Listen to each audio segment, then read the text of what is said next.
I'm Linda. Welcome to Me, Him, and Football. I'm his wife. And I'm Carl, the husband, aka the so-called expert. That you listed husband first and foremost. Of course, being a husband is the most important thing in the world, even though football is the most important of the unimportant things. So if you're in a couple where one of you cares about the beautiful game and the other doesn't, like us, this is the place for you.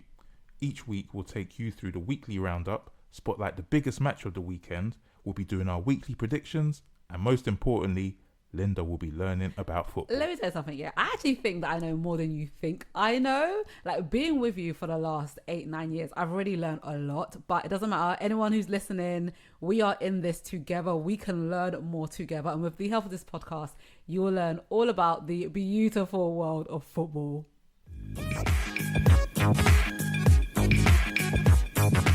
Okay, so let's get into it. The summer transfer has begun with Liverpool. Okay, so summer transfer is, from what I understand, is when clubs can buy and sell players. Oh my gosh, look at this knowledge.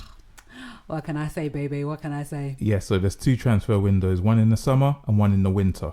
So the summer one begins at the end of June and runs through to the end of August. Is that the biggest one? That is the biggest one. Okay. That's the one that clubs mainly prepare for and target to try and get, their real key signings over the line. Okay. So Liverpool, champions of England last season. Yeah. They've sent a statement of intent to everybody. Well, they want to buy everyone. They've broken the British transfer record for a German attacking midfielder called Florian Wirtz. What does that mean? That means that they're laying down a marker to everyone that they're not letting go of their title. They're going to they want to defend it, and anyone who wants to come, we are adding more firepower, and you're going to suffer. But I still don't understand what that means. So they want to buy this player? No, they've bought him. Oh, so they bought him for a really expensive amount. So they've bought Florian Wirtz. They've bought Hugo Ekitike, a very promising striker from Germany, and he cost £79 million from Eintracht Frankfurt. So Florian Wirtz from Bayer Leverkusen, also in Germany. Hugo Ekitike from Eintracht Frankfurt. Jeremy Frimpong, also from Bayer Leverkusen, Florian Wirtz's teammate. Jeremy Frimpong's a right back, full of pace, energy, just very, very good fullback. Bayer Leverkusen, they won the German title 2 seasons ago, so these are players with pedigree. And they also bought Milos Kerkez from Bournemouth, who's a very good left back, who's probably the best left back in the Premier League last season. I'm not even going to lie to you, my eyes glazed over. Okay. Basically, they've bought 4 players That was supposed to be very, very, this very summer good. that are all improvements on what they already have. And they won with what they already had. And they won with what they already had. Okay, I got you. We would be remiss to not say R.I.P. to Diogo Jota, who that was so died sad, over the summer in a tragic motoring accident. So that's a loss for Liverpool. Yeah. But they have strengthened this summer, and they are looking like the team to beat again. Okay. So they've made a lot of the headlines, but a team that is trying to come back and get back to challenging the likes of Liverpool, Manchester United. No. So Manchester United have made 4 signings. So Diego Leon, who's a left back, young left back, not too much expected of him, but the 3 other signings, big ones. Matthias Cunha from Wolves, Brian Mbeumo from Brentford, and Benjamin Sesko from RB Leipzig in Germany. These are 3 attacking players, which basically means that Manchester United now have a whole brand new attack. Look, I know it makes you excited, yeah? But I'll believe it when I see it, because there's no point in having like the best players and the best attackers if the whole team ain't playing well. And that is a great point that you make, because it is a team sport, so you need the whole team functioning. Exactly. And Manchester United have had problems creating chances in the past. So that's where Cunha and Mbeumo come in, because they're players, they've got different skill sets. Mbeumo is very pacey and direct. Cunha's a bit more tricky, but they both bag loads of goals. Brian Mbeumo scored 20 Premier League goals last season. Okay. Matthias Cunha scored 15. Okay. So that alone should boost Manchester United's attacking output. Well, we'll see in it. Then you've got Benjamin Sesko, a young, highly rated striker that Manchester United have been tracking for years. So we will see what kind of impact he makes. funnily enough, Arsenal were in for Benjamin Sesko at the start of the summer, but the deal was a bit complicated financially, so I think Sesko really wanted them, but it didn't come through. Who do Manchester United play first? Arsenal. Who have Arsenal signed this summer?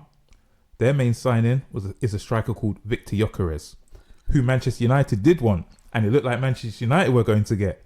So the first game, or the biggest match of game week 1, Manchester United versus Arsenal, with 2 strikers who could have been playing for the opposing teams. Yeah. So that's a pretty cool storyline for the first weekend. Well, I want to talk about Marcus Rashford. Shout out to Marcus Rashford. Because he ain't with us, right? He ain't with Man United anymore. Is he is with us, but he's not with Manchester United. No, he's on. Sorry, I don't mean that. But he's on loan to Real Madrid, Barcelona. Nope. There you go. Barcelona. But could he? If he does really well in Barcelona, do you think Man United will take him back? No, I think that relationship has broken down. And what this is, so he's on loan from Manchester United to Barcelona for the season. Yeah.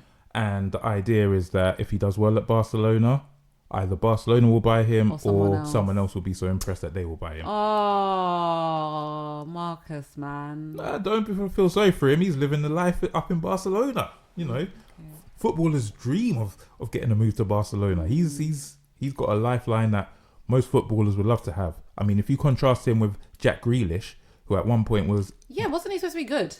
He was good. And he was Britain's most expensive footballer at one time. And it hasn't quite worked out for him at Manchester City. And he's just gone on loan to Everton. So you've got Rashford, who's got to move to Barcelona, and Grealish to Everton. Yeah, while Everton I know who I'd rather be. Everton are historically a big club, and they're starting their season in a new stadium. Okay. But yeah, you can see it's a bit of a different level between Barca and Everton. And like, where would he go from Barcelona to? Do you think he could come back to like British football? Of course, yeah. Okay. I mean, if he impresses enough, a big club could come in for him. Did he ever play for Arsenal? No, he's only ever played for Manchester United. I could see him playing for Arsenal, you know.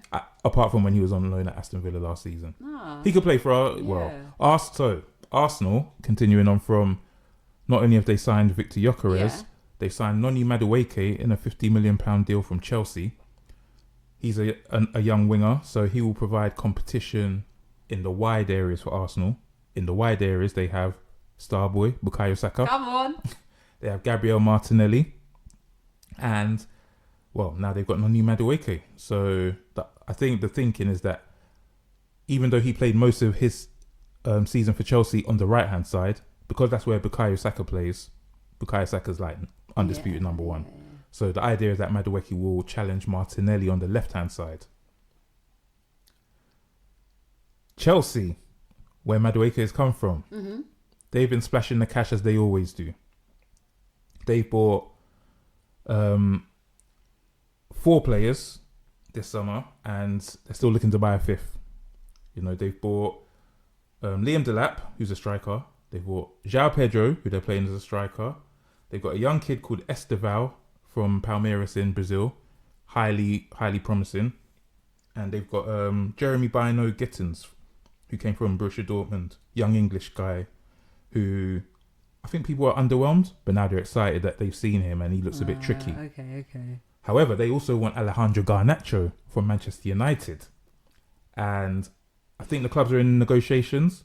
Personal terms have been agreed between Chelsea and Garnacho. So now Chelsea have to meet Manchester United's valuation. So that could be an interesting move. A good one for Manchester United because they're getting a young player off the books for big money.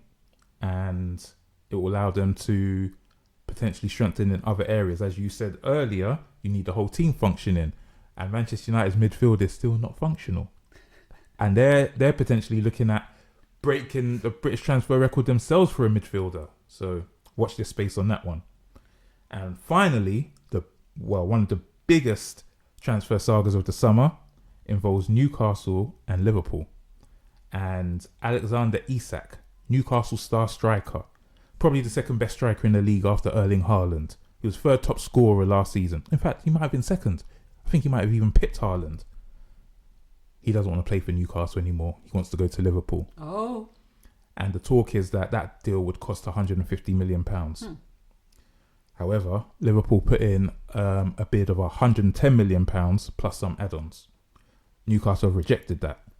Alexander Isak, he's annoyed. He's now essentially striking and saying he refusing to play for Newcastle because the word is that he told Newcastle at the start of last season that, this will be his final season essentially, and he wants to explore options in the summer. Yeah.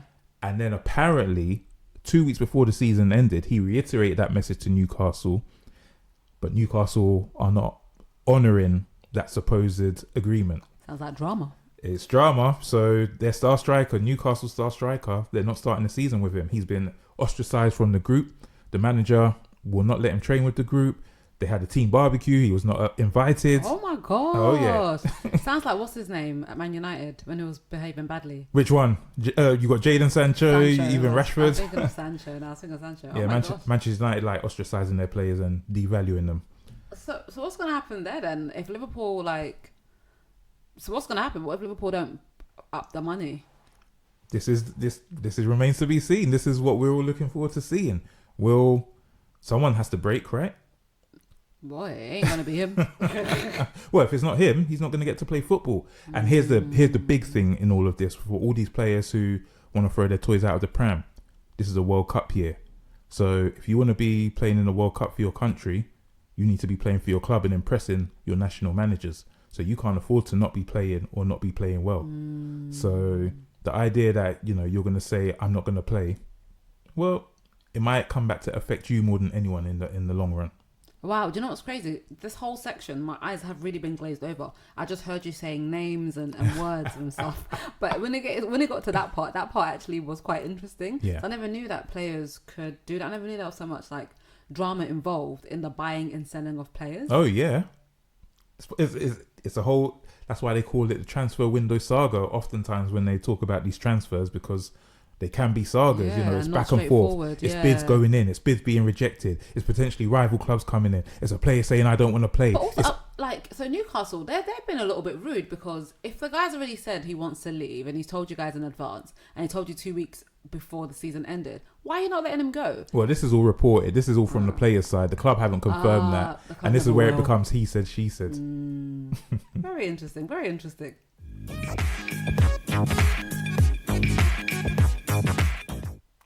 So the season kicks off this Friday with Bournemouth versus Liverpool. Oh, the season is back. Everybody get ready. We cannot wait. But the big fixture of the weekend occurs on Sunday at Old Trafford as Manchester United take on Arsenal. Traditionally, one of the biggest fixtures in Premier League history. Probably the most memorable fixture if we think back to the days of Thierry Henry and Patrick Vieira and Roy Keane and Ruud van Nistelrooy, and fights and scuffles and pizzas being thrown and all sorts. Did you say pizza? Oh yeah. Cesc Fabregas, you know what you did. Wow. Allegedly throwing pizza at Sir Alex Ferguson. Oh Not yeah. Sir Alex. Sir Alex. So the fixture has become a bit more tame these days, but a new season, and as we said earlier, with new signings, provides a lot of intrigue. This one, Manchester United with a completely new look attack. Arsenal with the striker that people may think might get them over the line finally, because they've challenged for the title for the past 3 seasons. They've come up short every time. Yeah. And people are starting to, Arsenal fans I know are starting to lose patience with Mikel Arteta. He's the manager. Thank you. I was like, is that a player? The name sounds familiar. Listen, I feel like I impressed you at the beginning of the episode with one bit of knowledge, and then all the knowledge I had has disappeared. Yeah. So Mikel Arteta, he actually did used to play for Arsenal. Okay. He's now the manager. He's been in charge for, I think this might be his 5th season. When he came, he won the FA Cup. He took over from Unai Emery, won the FA Cup in his 1st season. So Arsenal fans were thinking, yeah, we've now got a manager who's going to bring us trophies. Yeah. Hasn't won one since. Yeah. They keep coming up short. And at big clubs like Arsenal, there's only so long you can get before fans start getting impatient. Sack him. And they're saying, sack him. So they want their trophies, and they need to make a statement of intent at Old Trafford against a Manchester United team who finished 15th, their worst Premier League season in history. They broke all sorts of records for how bad their season was. They lost to Tottenham in the Europa League final, and they've really got to show a lot of improvement. Do you know what I find funny about football fans? There can only be one winner every single season. And it's like every single season, the fans are so angry and so mad, and I'm like, but people can't win every season. Like, there can only be one each season. So as long as the team is trying, give them a chance. That's interesting, coming from a person with such a competitive nature as yourself. No, but it's like every single fan, every single season is like, oh, they want their trophies, but it's not like there's going to be 3 trophies. There's only ever one. Well. You know? There's one Premier League trophy. Okay, one Premier League, one UEFA League, FA Cup. Correct. Yeah. Come on, it can only ever be one winner. It can't ever be a draw. Well, there's also the League Cup, and some teams are involved in Europe. So some teams have chances for European trophies. So okay, so what? 4 trophies, 5 trophies? The top teams have a chance to win 4 trophies. Oh, 4 trophies. Okay, cool. But fundamentally, that trophy will only ever go to one team. Of course, and every team thinks it should be them. Honestly, you guys, it's not easy at all. So Manchester United versus Arsenal, Amorim versus Arteta, Sesko versus Gyökeres, new signings, lots of intrigue. We can't wait. You can't wait. I can.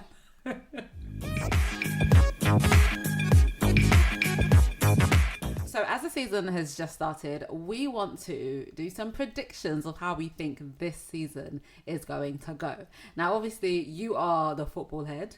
I am the anything but football head. But, you know, at the end of the season, we should see who got close. We should. Okay. So before we, maybe make our predictions for the seasons, let me run you through the title contenders. Okay. And I'll begin with a team that we haven't actually mentioned yet. Manchester City had a terrible season last year. Yeah. They've also recruited and spent big money. They've lost Kevin De Bruyne. That's a big loss for them. But they've bought the likes of Ryan Cherky, very talented. Tiani Reinders, Ryan Aït-Nouri. So Pep Guardiola is coming. Okay. Could they be contenders? They should be. Liverpool, reigning champions. They're going to be there, obviously. Arsenal, they now have a complete team. No excuses. Chelsea also spent big cash. Manchester United, no one expects them to go for the title, but stranger things have happened. So, what do you think? Honestly, if I have to pick a name out of a hat, I'm going to go with Liverpool again. I think they did well last season without the best players. They've improved their roster, and I feel like when you do when you've done something successfully, you have that confidence to go back and try and do it again. She said roster. This isn't America. We got squads over here, darling. Right, squads. Squad, please don't come for me, okay? They've improved their squad, and I just feel like they're coming into this feeling like winners, winner mentality, and I think that's going to take them far. They would be most people's favourite, so that is the safe pick. Who do you think? I am going to say Manchester City will reclaim it. Oh, why? I say that not convinced, just because I don't want to go with Liverpool. You're a hater. I'm a big hater. I'm a hater of Manchester City also, but I think Pep Guardiola, he's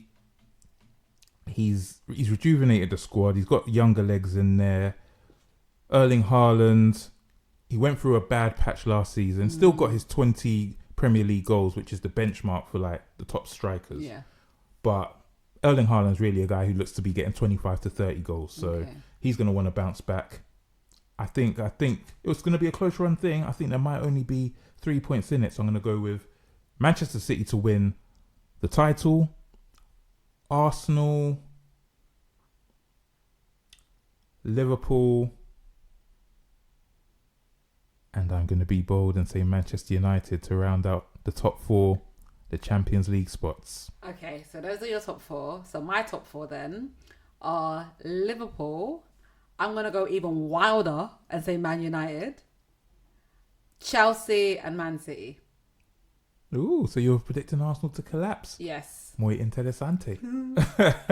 And let's have a quick word for the relegation candidates, because last season, all 3 promoted clubs got relegated. Damn.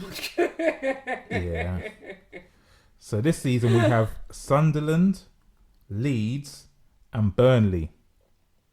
So Burnley had 1 season out of the Premier League. They're back again.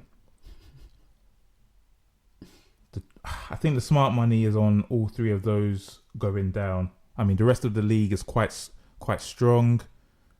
I don't really see any obvious weak teams. I mean, Wolves have lost their best players in Cunha and Nate Nori, but they had such a good strong end to last season. I think they'll survive. So I'm going to go with, for the consecutive season, the promoted clubs all go down.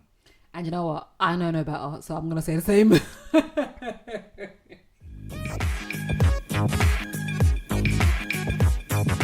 So this is arguably my favourite section of the show because I do love to learn new things. And if anyone listening in the same boat as me doesn't know a lot about football, this is where you really want to keep your ears peeled because every single week, Carl teaches me something new. And this week, I'm not going to lie, I'm a bit worried. Carl, what are you teaching me this week?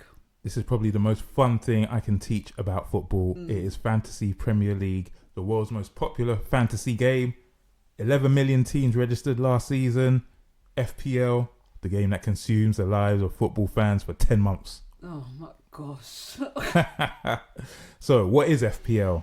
FPL is a team where you get £100 million budget but this ain't real money. It's not real money. No, of course it's not real money. This is all fantasy. You know, that's the beauty of it. It's not your money. So you can spend it how you want. So you've got £100 million budget to spend on 15 players. And that's not a lot of money though from some of the things you've been saying about like the transfer window and, you know. No. This is completely separate to the transfer window. Yes. So these players are cheaper because 100 million wouldn't buy some of the players that you told me about. Like, no, you wouldn't even be able to get a whole Florian Wirtz for £100 million. That's what I was thinking. So, no, players are priced in the game, you know, relative to what their value is in real life. A fraction of their value. So, for example, the most expensive player in FPL is Mohamed Salah. Oh. Because he had a record-breaking season last season. Okay. More fantasy Premier League points than any player has ever got before. He is priced at £14.5 million this year. People wish that's how much he costs. The second most expensive player, Erling Haaland, is £14 million. Okay. So if you were to have both of those in your fantasy team, you spend over more like nearly a third of your budget on 2 players, and you still have to pick another 13. Okay, I get it. I just didn't get the fact that it's not based on what they are really worth. No. Okay. So every single player is given a price in the game. Okay. And you have £100 million, which you can use the entire budget if you feel like, or you can keep some in reserve for if you need to make transfers. Okay. So you can change players. You can make transfers every week. Every week you get given 1 free transfer. So you can change a player and it doesn't cost you any points. However, if you make transfers on top of that, it will cost you an additional 4 points. Where did these points come from? Because at first you said there was money and I am paying attention. Love it. So the points come from in-game performance. So the whole idea of fantasy is that it's based on real life events. So let's say this Friday, Liverpool beat Bournemouth 2-1 and Mohamed Salah scores a goal. He'll get points for scoring a goal. He'll get points for appearing in the game. And there are also bonus points for a player who completes the most positive actions in the game. Okay. So how it works, a goal scored earns you points. If you provide an assist, come on, that also gets you additional points. Clean sheets, so if you stop the other team from scoring, gets you points. And penalty saves for goalkeepers earn you points. Regular saves for goalkeepers earn them points. And then, as I said, bonus points earn you points. So these will accumulate for each player. And if you play well, you'll accumulate points. If you don't play so well, you lose points, as has happened to me last season because I didn't have Mohamed Salah and I got punished for it. Okay, and just so I understand this, right? It's based on real players and how they really do in Correct. the actual league. But your team isn't just like Man United. It's a random team made up of whichever players you want. Correct. So you can only select a maximum of 3 players from any one team. So you can only pick. Rude. No, it keeps it fair because it would be quite boring, isn't it? If Liverpool win the league and you just got 11 players from Liverpool, and so it mixes and matches it, and actually it gets you more interested in the teams that aren't doing so well. Yeah. So let's say, for example, you've got a player from Leeds. Leeds are rubbish, but there's one particular player who consistently getting points. All of a sudden, you care about that player, and you might watch a Leeds game where you wouldn't have watched the Leeds game before. That's a bit smart then. Yeah, that's smart. It gets you. Yeah, if you're. And if I you're must into say, that thing, that's what it did for me. I don't think it did that for you. I think you were already interested in No, everybody. I would not have watched Wolves, Burnley, and to be honest, if I don't have players playing for those teams, I still don't watch them. Okay, that's fine. But if I have a player playing for Wolves or Burnley, I might have to watch that match. I know. Oh, I know.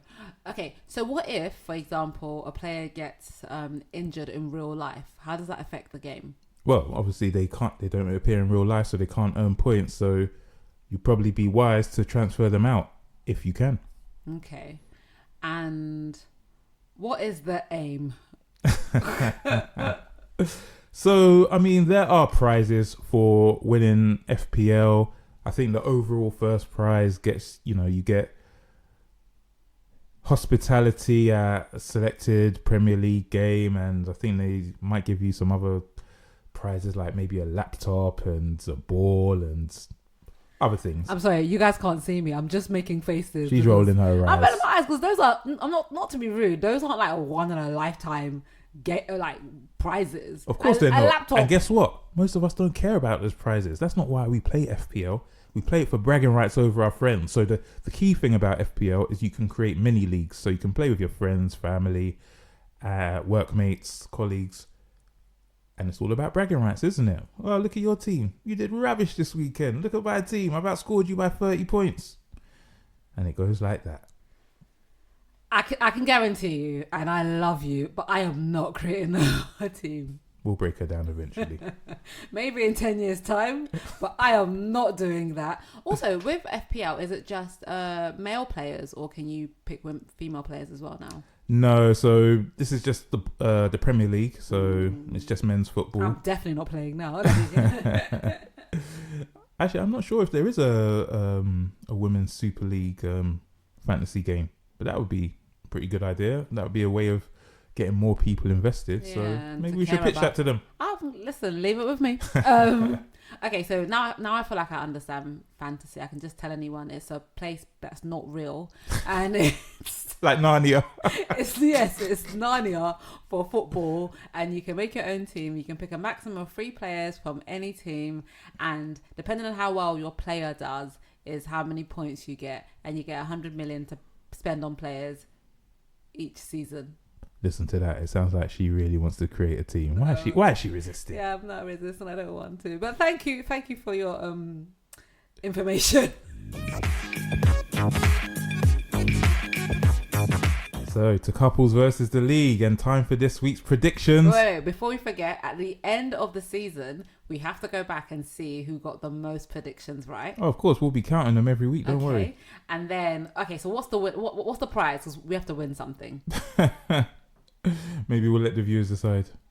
No, they might say it's a football related gift. I ain't trying to win that football related. Okay, so how about this? If I win, you take me to eat at where would I like to go? Because season ends next year, isn't it? So it'll be summer. Claridge's. You take me to have dinner at Claridge's. And go on. That is to be decided for me. In that case, I'll take you to eat at Claridge's.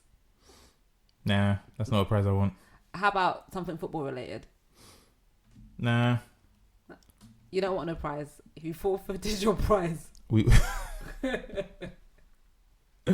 Don't worry, it'll be something that forces her to dig deep into her pocket. Okay, in that case, I got to rethink my prize then. No. Okay, we'll come back to this next week. But okay, so go on this week. So, first up, Liverpool versus Bournemouth in the opening match of the Premier League 25-26 season. Woo! Uh-huh. Oh. I think Liverpool 2, Bournemouth 0. I'm going to go bigger. I'm going to go Liverpool 3, Bournemouth 1. All right. So on to our Saturday fixtures, and we have Aston Villa versus Newcastle. Clash of two big teams. Ooh, I think Aston Villa 1, Newcastle 2. Oh, interesting. Well, in the absence of Alexander Isak, I'm going to say Aston Villa 2, Newcastle 0. Ew. On to Brighton versus Fulham. Ooh, the Seagulls. They've made a couple of additions. Fulham been the lowest spenders this transfer window. Ooh, these matches are always difficult to predict. So I always lean towards the home team. I'll go Brighton 2, Fulham 1. Oh, it was me supposed to go first. No, it's not always you first. Sometimes. In the order I've been writing it, would you say Brighton 2, Fulham 1? Yeah. I got to go first so I can keep the order right. So I say 1-1. She's not a great multitasker. That's not true. Look, let me tell you what it is. I'm tired today, okay? I just did a 5-hour walk. I am exhausted. So that is why my brain is slow. But sorry, as you were. Tottenham, Burnley. Okay. I say... it's Burnley. So maybe Tottenham 1, Burnley 0. Spurs 3, Burnley 0. Next up, Sunderland versus West Ham. Sunderland are even in there. Okay. Sunderland 0, West Ham 2. Sunderland 1, West Ham 1. And last match on Saturday is Wolves versus Manchester City. Wolves 1, Oh, wait. Sorry. I'm trying to type at the same time. Wolves 1, Man City 3. Oh, no. That's exactly what I was going to go for. That's fine if you want to be a copycat. No, I'm going to go for Wolves 1, Man City 4. Okay.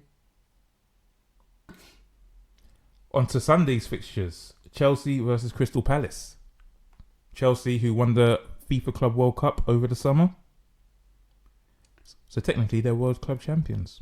Oh, yeah, they are. Okay, in that case, they're going to come out with like some spirit. So I'll say Chelsea 2, but I'd say Crystal Palace 1. They're going to try push for a fight. Oh, Crystal Palace, who won the FA Cup last season and just beat Liverpool in the Community Shield on penalties. I'm going to go 2-2. Next up, Nottingham Forest versus Brentford. 0-0. Not a bad prediction. Nottingham Forest have been struggling to score goals over the summer in pre-season. But Brentford, they've lost their manager. They've lost their top scorer. They've lost their midfield general. I'm going to go Nottingham Forest 1, Brentford 0. Then to the big match, Manchester United versus Arsenal. Oh.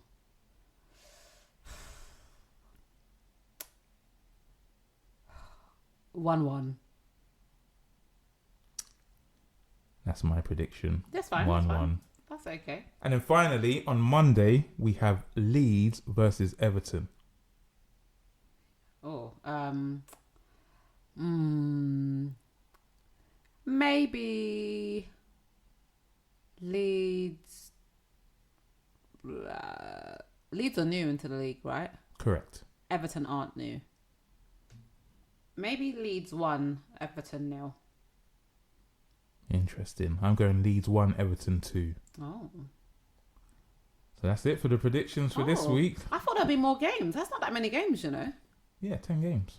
There's 20 teams in the league. It 10 just games. always seems a lot when you're watching it. Well, when you start watching it, you will realise it's not a lot. Yay.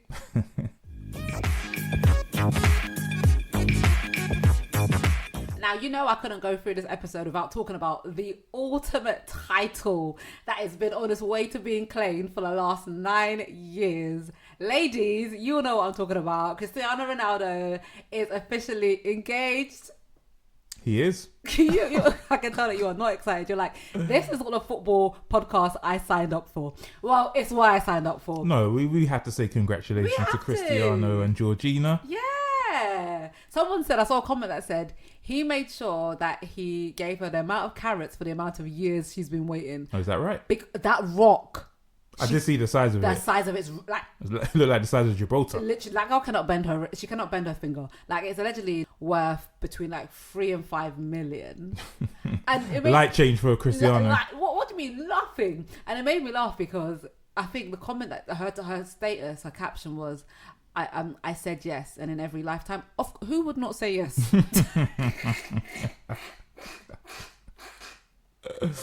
Girl, who would? Of course you said yes. You're not going to say no. And look, I think she deserves it. I think they've been together for ages, and a lot of people did question her motives and whatnot. And then a lot of people are like, oh my God, she's not even married to him. Now what can they say? I don't know how they were saying anything before anyway. Oh, yeah. You're not on that side of the football news, darling. That's the side that who's anyone to, question their relationship, their status? They were happy together. They didn't really need to do anything to prove to anyone, but it's nice that they have. Spoken like a true man that doesn't read the gossip mags. That's it. Next time we might have more football related gossip for you. There'll be more predictions, more news, and we'll reflect. Why have you got to be a hater? We'll reflect on the first week of Premier League action. I am looking forward to learning something and providing the football gossip. I think, do you know what? I think that needs to be a staple every single week, a little bit of football gossip. Yeah, I can tell you don't like that. It won't be me providing it. Until next time. See you next time.